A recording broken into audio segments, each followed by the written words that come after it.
Hello, everyone. I'm Andrea Kaye, filling in tonight for Allison Steinberg. Welcome to In Focus.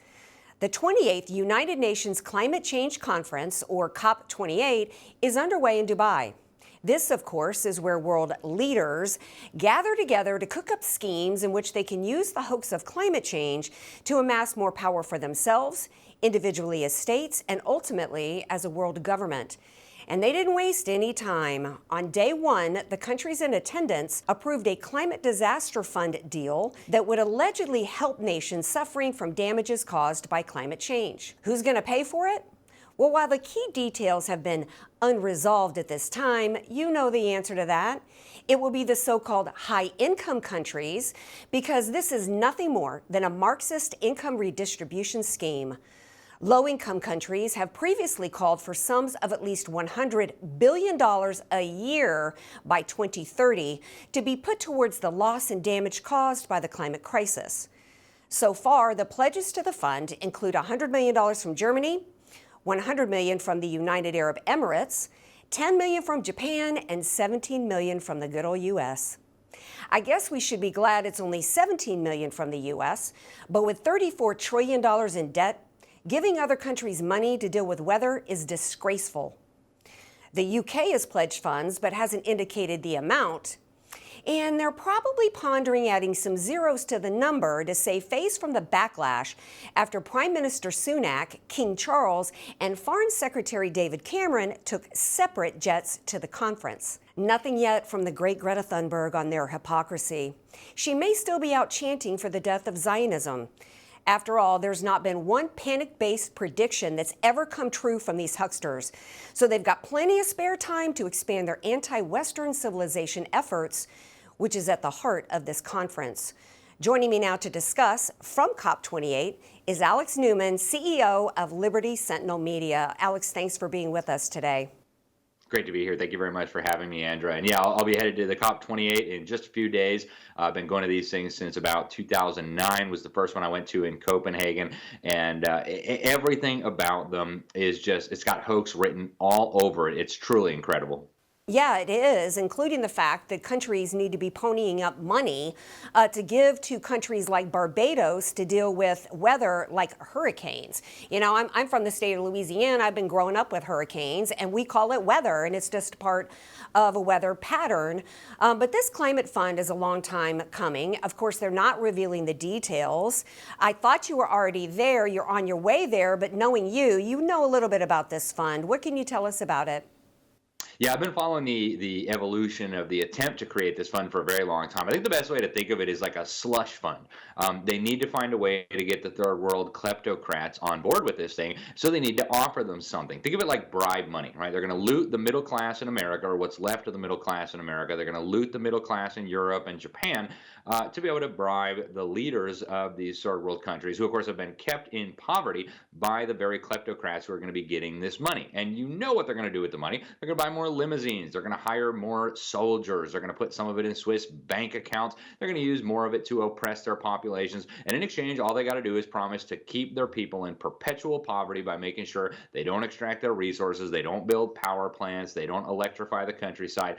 It's truly disgraceful when you think about what's happening here. This is redistribution from the middle class in the West to the kleptocracy, to the elites of the third world, and it's an absolute disgrace. It's going to do nothing to solve alleged climate change. The climate has always been changing. Yeah, just like the trillions of dollars we've given probably since the inception of the United States to continents like Africa.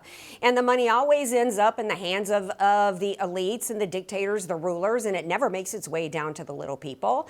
And we're also seeing kind of a similar situation in Ukraine, are we not? Where we're giving tons of money over there supposedly to stop Putin and to shore up democracy, when really what we're doing is, you know, funding their small businesses over there and their farmers and, you know, paying for, you know, private jets and limos and mansions over there.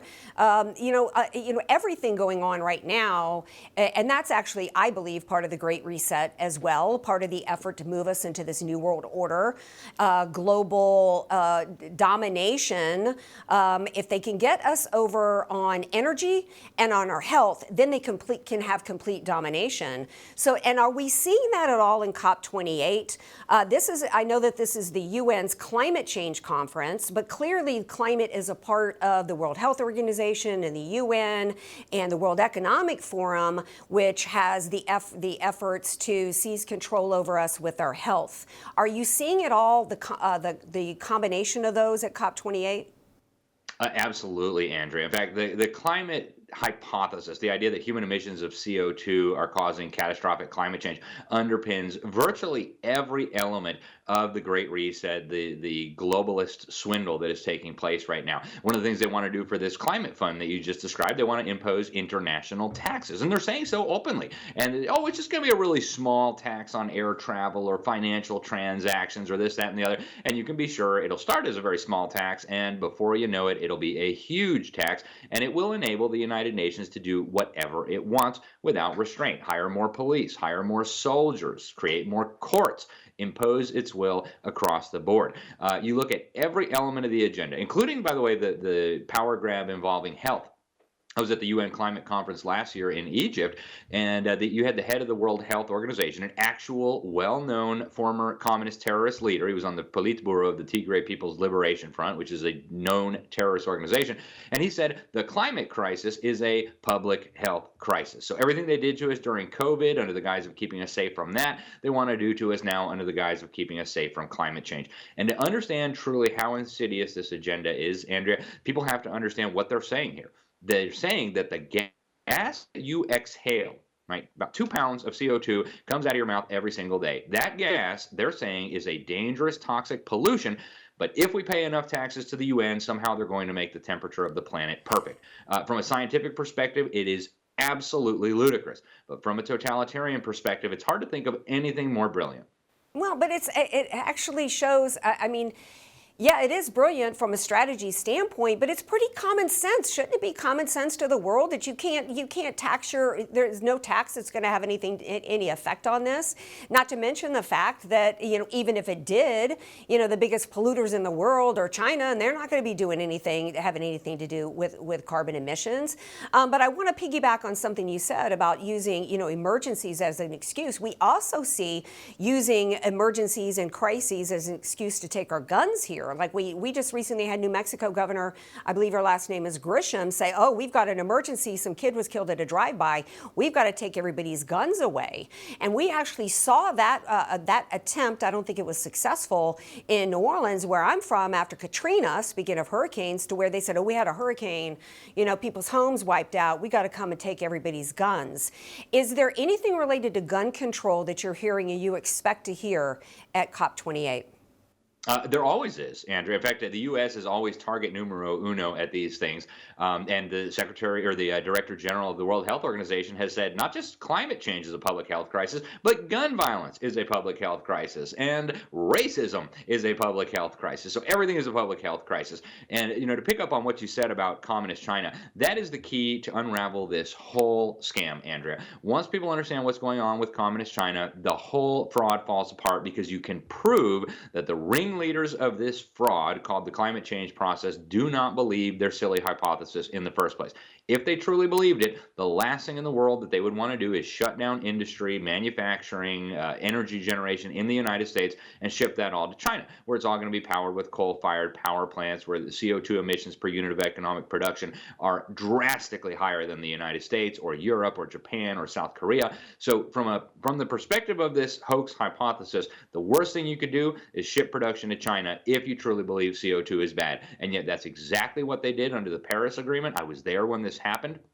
And they celebrated as if they had just saved the planet, when in fact they ensured that far more CO2 would be released into the atmosphere. It is a fraud from top to bottom. The ringleaders of this fraud know it's a fraud. And thankfully, you mentioned common sense. Americans see through it too. The polling data shows clearly that most Americans are not buying this hypothesis. And I suspect in the years ahead, many, many more will wake up. Well, I hope so. Unfortunately, one of my favorite of all-time actors, William Shatner, actually was asked about this and what he wanted King Charles to say. By the way, if any of these people took it seriously, would King Charles and the rest of them from UK all take private PJs, to the conference? No. But William Shatner was asked what he would want King Charles to say at the conference, and he said he wants King Charles to tell the world that we're all going to die. And, does does he actually believe that? If he does, I'm sad for him, and I think it may be time for him to call it a day and retire. But do you think that it's this kind of hyperbolic, over-dramatic, panic porn is continuing to sell? Well, there are a lot of useful idiots who bought into this thing. And I would say most of the people who go to these conferences probably fall in that category. They truly believe, some of them, their salary depends on them believing this. So, they kind of force themselves to believe, but they truly believe, some of them do, that this is legitimate. They also understand that fear is the motivator that they need to get people to surrender their money and their liberty. We saw it so clearly in 2020 with COVID, right? You're all going to die unless you wear a face diaper, take an injection, stay home, break down your small business, close your church, whatever it is that they're trying to sell. So they understand that fear is a weapon. This is really psychological terrorism that they're using against the people of the world. And we know it's not from God, right? The Lord has not sent us a spirit of fear, but rather of power and of a sound mind and of love. So we know that this is not a godly agenda here. They're trying to terrorize humanity into giving up our money, our freedom, our ability to govern ourselves, and everything that we hold dear. Absolutely. And it's time we use a sound mind and continue to spout the truth as to what people should really fear, and that's communism taking root around the globe. Alex, thank you for being here tonight. Appreciate it. Thank you, Andrea. For all our viewers asking where One America News is heading in the future, we would like to introduce you to OAN Live. OAN Live is the best way to stay up to date on all of the hard-hitting, straight-shooting, national and international headlines. And the best part is, OAN Live is only $4.99 per month. All the credible, honest, unbiased reporting One America News offers at a fraction of the cost of cable.